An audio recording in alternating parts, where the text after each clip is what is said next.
اخبار کوتاه، دقیق و مهم روز یک شنبه. مولوی امیرخان متقی سرپرست وزارت امور خارجه می گوید گزارش شورای امنیت مبنی بر اینکه گوی القاعده در افغانستان وجود دارد حقیقت ندارد. او می افزاید زمان آن فرا رسیده است که جهان با افغانستان تعامل مثبت کند. نورالدین عزیزی سرپرست وزارت صنعت و تجارت در دیدار با نماینده ویژه سازمان ملل در امور افغانستان در مورد تعاملات بانکی جامعه جهانی با افغانستان گفتگو کرده است. معین امور جوانان وزارت اطلاعات و فرهنگ در سخنرانی خود در ولایت خوست خطاب به جوانان گفت بدون تعلیم نمیتوانیم پیشرفت کنیم. قاری محمد یونس راشد از جوانان خواست که با فراگیری علوم در آبادی و پیشرفت کشور سهیم شوند.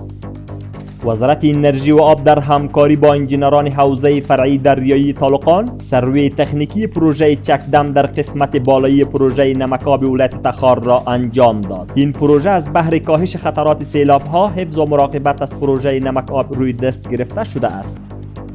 مسئولین وزارت شهرسازی و مسکن در برنامه حسابدهی دولت به ملت گفتند در حال حاضر 652 شهرک در تمام کشور وجود دارد که 350 شهرک ثبت شده و متباقی آن در حال ثبت شدن هستند.